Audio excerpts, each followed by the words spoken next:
మూసుకుని ఉన్నాడు, కొంపదీసి నిద్రపోతున్నాడేంటి? ధ్యానం. కళ్ళు మూసుకొని ఎవరినో కాంటాక్ట్ చేస్తున్నారు. అవునా? అబ్బా రామ్ ప్రసాద్, నీకు నిజం చెప్పాలంటే బాధగా ఉంది, కానీ చెప్పక తప్పదు.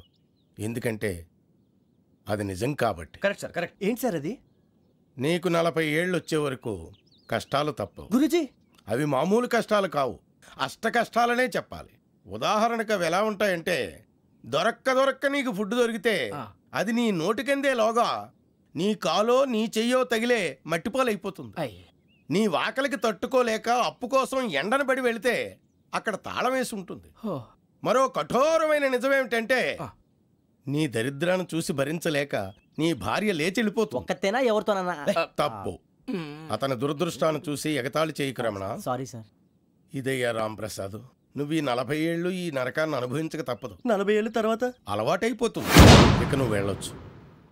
ఏమో వెంకటేశ్వరరావు, కులాసైనా రమ్మన్నారట. నీకు శుభవార్త చెబుదామని పిలిపించాను. ఏంటి గురూజీ?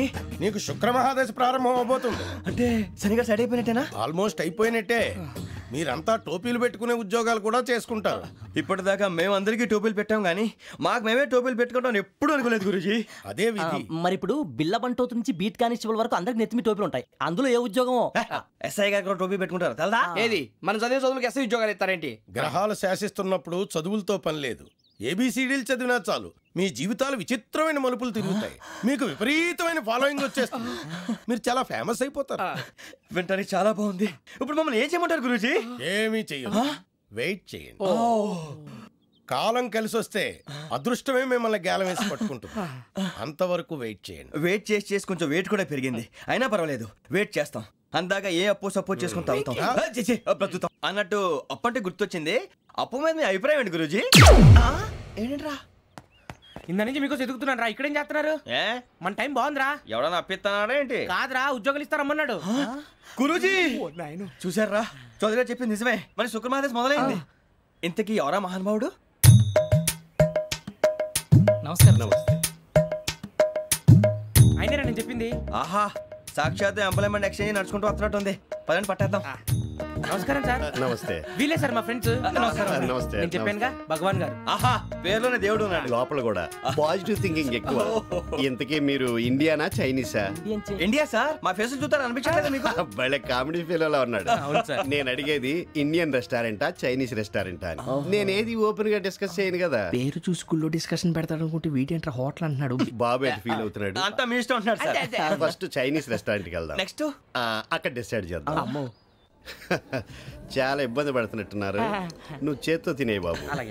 నేను జనరల్ గా చైనీసే ప్రిఫర్ చేస్తాను. ఫ్యాట్ కంటెంట్ తక్కువ ఉంటది కదా. రేపు నుంచి మేము కూడా ఇదే ఫాలో అవుతాం. ఇంతకీ మీకు స్టీల్ ప్లాంటా, షిప్ యార్డా, ఏషియాడా, జింక, బంకా? హెచ్పిసిఎల్. ఇవన్నీ దేనికి సార్? దేనికేంటి? ఉద్యోగం చేయడానికి. మీకు ఎందులో కావాలో చెప్పండి. నేను అమలపోతున్నారా? ఏంటయ్యా డిస్కషన్స్? మాకు నీ ఛాయిస్లు ఉంటాయి అనుకోలేదు. మీరు సడన్ గా జింకు బంకు అంటే సింక్ అవడానికి కొంచెం టైం పట్టింది. అదే అదే జేసీ గారు టోపీలు పెట్టుకుని ఉద్యోగం అన్నారుగా. వీటిలో టోపులు పెట్టుకునే జాబ్లు ఎక్కడ ఉన్నాయండి? అన్నిటిలోనే ఉంటాయి, వాటిలో కూడా ఉంటాయి. వాచ్మెన్ ఉద్యోగం కావాలా? ఇంతకీ మీరు అనే జాబ్ ఏంటి సార్? నేను చెప్పేది టోపులు పెట్టుకునే ఉద్యోగం కాదు, టైల్ కట్టుకునే ఉద్యోగం. అది టైల్ కట్టుకోవటం మాకు రాదు.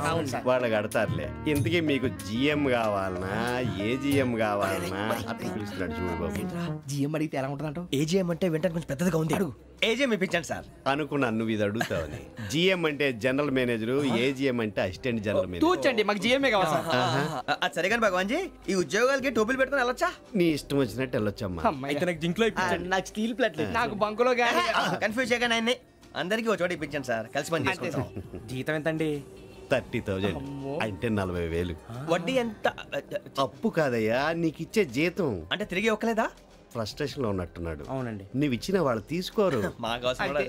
అంతేకాదు ప్రతి నెల గ్రాట్యుటీ, పిఎఫ్, సిఎఫ్ కూడా సార్. ఏ నువ్వు యాక్ట్ చేస్తావా? భగవాన్ జీ, మీరు ఇదంతా ఎందుకు చేస్తున్నారు? ఊరికే మాత్రం కాదు, నేను మంచోడని చెప్పి నా కారు పెట్రోల్ లేకుండా వెళ్తుందా? నేను ఇచ్చుకోవాల్సినవి ఉంటాయి కదా. ఇలా చూడు, అందుకని ఉద్యోగానికి వాళ్ళ ఆకారం తీసుకుంటా. మా గెటబుల్ చూసి మీరు అపార్థం చేసుకుంటున్నారు. మాకంత పొజిషన్ లేదండి బాబు. పోనీ నలుగురు కలిసి ఉద్యోగం చేసుకోవచ్చా? మీ దరిద్రం నాకు అర్థమైంది. థ్యాంక్స్. మీ నలుగురు కలిసి ఓ ₹1,00,000 ఇవ్వండి చాలు. నేను నమ్మనరా, డబ్బుల విషయంలో అసలు నమ్మను. నాన్నగారు మీరు అలా అంటాం భావ్యం కాదు. ఏదో జేసీ గారి సిఫార్సు వల్ల శని గారు సైడ్ అయ్యి శుక్రమహాదేశం మొదలైంది. ఉద్యోగం దానంతటి అదే వెతుకుంటూ వచ్చింది. అందుకని ఇంకేం కావాలో చెప్పండి. స్టీల్ ప్లాంట్ లో జీఎం అని పెద్ద పోస్ట్ అమ్మా. జీతం 30,000, నెల నెల ప్రమోషన్లు, సిఎఫ్లు, డిఎఫ్లు, పిఎఫ్లు, బిఎఫ్లు. ఇవన్నీ నువ్వు చదివిన చదువుకే. అబ్బాబే దీనికి చదువుకి సంబంధం లేదండి. చెప్పాను కదా శుక్రమహాదశ. అది దాని పవర్ అనుకోండి, ఎఫెక్ట్ అనుకోండి. ఈ రోజుల్లో కూడా గ్రహాలు అబ్బా ఏంటండి వాడన్న ప్రతిదాన్ని ఇలా కొట్టి పడేస్తారు. చిన్నప్పటి నుంచి లక్షలు పోస్ట్ చదివించారు. అమ్మా నువ్వు లేని పోనీ పెట్టుకో. లక్షలు ఎక్కడైనా ఊరుకోరా, మాట వరుస కదాలే. ఒక 25,000 ఇస్తే వాడి జీవితం సెటిల్ అయిపోతుంది అంటున్నాడుగా. అంతగా ఆలోచిస్తారేంటండి? అమ్మా నాకు ఉద్యోగం రాగానే మీ అందరూ స్టీల్ ప్లాంట్ షిఫ్ట్ చేస్తానే. ఓకే నువ్వు చెప్పేదంతా కరెక్టేనా? నాన్నగారు మీకు అంత అనుమానం అది ఇవ్వకండి. సర్లే, ఇప్పటికిప్పుడు అంత డబ్బు అంటే కష్టం కానీ నా కెనటిక్ హోండా అమ్మాలి. నాకు తెలుసు మీరు ఆ నిర్ణయం తీసుకుంటారని, అందుకే పార్టీని పట్టుకొచ్చాను. బయట వెయిటింగ్.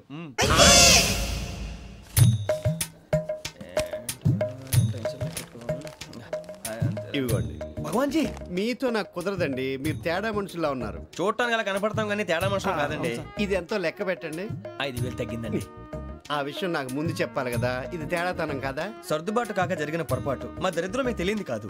మీ ప్రాబ్లమ్స్ నాకు అనవసరం అండి. ఇప్పటికే మీ మూలంగా 3 లక్షల బొక్క తెలుసా. మీరు ఫేస్ అంత చిరాగ్గా పెట్టకండి. రే ఆ గొలుసేవరా, తొందరగా ఎవరా, ఆయన కోపం వస్తుంది. ఇదిగో తీసుకోండి. తీసుకోండి ప్లీజ్. భగవాన్ గారు తీసుకోండి సార్ ప్లీజ్.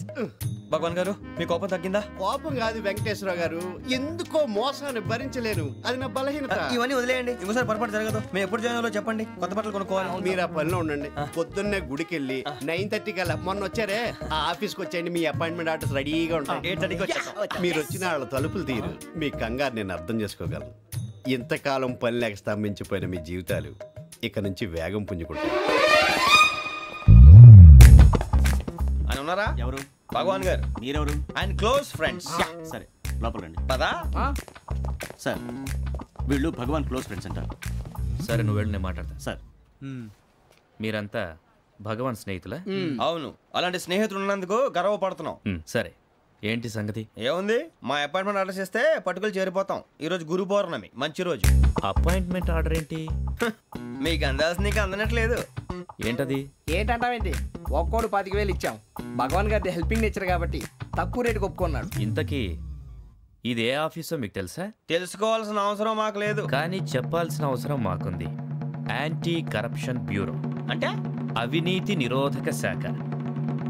లంచం తీసుకోవటమే కాదు, ఇవ్వటం కూడా నేరం. మీ భగవాన్ గారు ఒక 420. మా బాబుకి ఎన్ని తిట్లు వచ్చిన విషయం నిన్నే తెలిసింది నాకు. ఇంతవరకు మా బాబు నా ఒట్టుమే చేయలేదని మీ అందరితో గర్వంగా చెప్పుకునేవాడిని. First time man handing record 5,000 తక్కువ నా గోల్ చెలుగు లాగేస్తున్నాడు.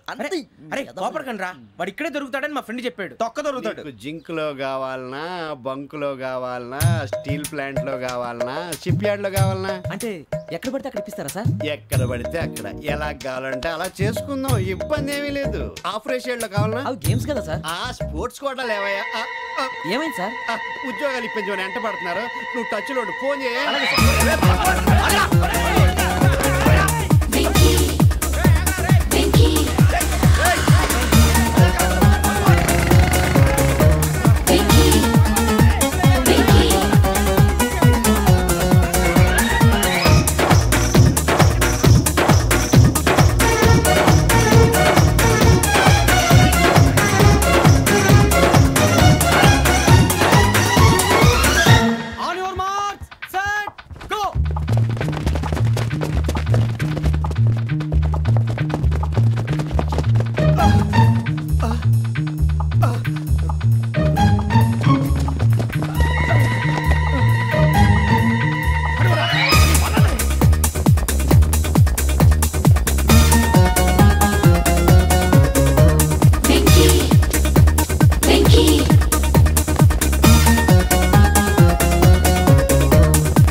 2.5. అవును సార్.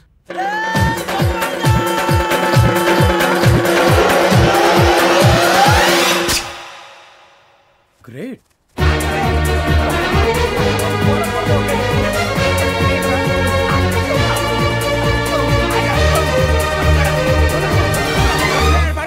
మీ నలుగురు సెలెక్ట్ అయ్యారు. దేనికి? ఎస్ఐ సెలక్షన్స్ లో మీరు ఫిజికల్ టెస్ట్లన్నీ పాస్ అయ్యారు.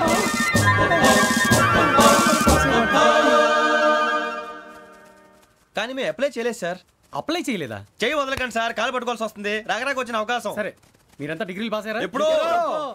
ఓకే, ఇప్పుడు అప్లై చేయండి. Thank you sir. నేను మేనేజ్ చేస్తాను. Thank you sir. మీరు రిటర్న్ టెస్ట్ ప్రిపేర్ అలాగే సార్. All the best. రేయ్, ఈ పరీక్షల్లో సమాధానాలని ఏబిసిడీలోనే ఉంటాయి. ప్రతి ప్రశ్నకి 4 ఏదో ఒకటి కరెక్ట్ ఆన్సర్. ఏది కరెక్టో మనకు తెలియదు కదరా. నీకు ఏబిసిడీలు తెలుసు కదా? తెలుసు. అయితే కళ్ళు మూసుకుని 4 ఏదో ఒకటి రాసుకుంటూ పోతాం. మన అదృష్టం బాగుండి అవి కరెక్ట్ అయితే పాస్ అయిపోతాం. ఎస్ఎల్ కూడా అయిపోతాం. వారిని ఏబిసిడీలు వస్తే ఎస్ఐలు అయిపోతాం అని తెలిస్తే నాన్న కష్టాలు పడి డిగ్రీలు చేసేవాళ్ళం కాదు కదరా. రెడీ, స్టార్ట్ చేద్దాం. నీ ఇష్టదేమో ఆంజనేయ స్వామి. వేసుకో. నీ ఇష్ట పొలిటీషియన్ వాజ్పేయి. ఏబిసిడీలో రావాలి. నేషనల్ లెవెల్లో కాదు, స్టేట్ లెవెల్లో 7. స్టేట్ అయితే చంద్రబాబు నాయుడు. సిఎస్కో. నీకు ఇష్టం క్రికెటర్ ఎవర్రా? Mister dependable. ఆడేవడరా? ఓ నీ క్రికెట్ లో విజ్ఞాన ప్రదర్శనలో ద్రావిడు. డిఎస్కో. వేసావా? నీకు ఇష్టమైన నటుడు? బాలకృష్ణ. సమర్సుమారెడ్డిలో డీటెయిల్స్ వద్దు, బిఎస్కో.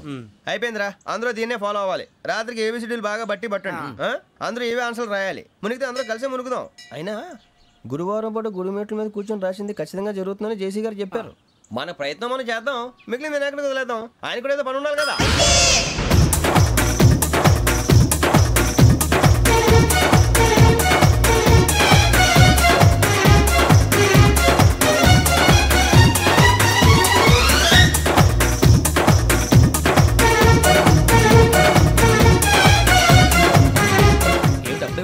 మేము దేవుడిని నమ్ముకున్నాం, అందుకే ఫాస్ట్. వాళ్ళు నమ్ముకున్నారు, అందుకే లేట్. అర్థం కాల. మా కాన్సెప్ట్ నీకు అర్థమైతే గుండాకి సత్తావు. వస్తా.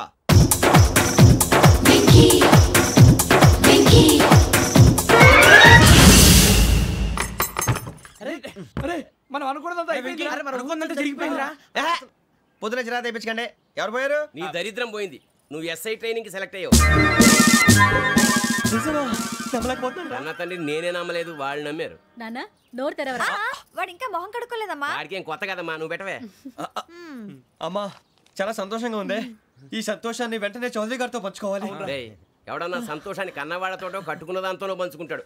నువ్వు మాట్లాడితే దరిద్రుడు జేసీ గారితో. నాన్నగారు, మీకు 1,00,000 సార్లు చెప్పాను అనే అనొద్దని. నేను ఈ రోజు పొజిషన్కి వచ్చానంటే ఆయనే కారణం. జగదాంబ చౌదరి గారు అంటే దైవాంశ సంభూతుడు. అయితే వెళ్ళి అదే వెళ్ళి ఆయన కాళ్ళమివ్వడు. మీరు మామూలు మనుషులు కాదు స్వామి. టోపీలు పెట్టుకుని ఉద్యోగాలు వస్తాయన్నారు, అలాగే జరిగింది. ఏబిసిడీలు వస్తే చాలన్నారు, చివరికి వాటిలతోనే ఉద్యోగాలు తెచ్చుకున్నాం. ఇందులో నాదేముంది? మీ గ్రహాల మూమెంట్ అలా ఉంది. అలా అనకండి, ఆ గ్రహాలు అలా మూవ్ అయ్యేలా చేసింది మీరే. వెంకీ, ఈ ప్రయాణంలో నీకు ఇంకో ప్రయోజనం కూడా ఉందయ్యా. వీళ్ళందరూ ట్రైన్ యాక్సిడెంట్ లో పోతారా స్వామి? కాదయ్యా, ఈ ప్రయాణంలో నీకు అందాల రాశితో పరిచయం ఏర్పడుతుంది. ఆ పరిచయం ప్రణయంగా మారి వివాహానికి దారితీస్తుంది. స్వామి, మాకు పొజిషన్ లేదని ఊళ్ళో లేడీస్ అందరూ చాలా చీప్ గా చూస్తున్నారు. ఎలారా బాబు అనుకున్నాను. చల్లటి వార్త చెప్పారు. మరి మాకు నీకింకా కొంతకాలం బ్రహ్మచర్యం తప్పదు. వీళ్ళకి ఇప్పుడు అప్పుడే తొందరగా ఉందిలేండి. మేము బయలుదేరుతాం స్వామి. మిక్సెల్ టచ్ లో ఉంటాం. శుభం.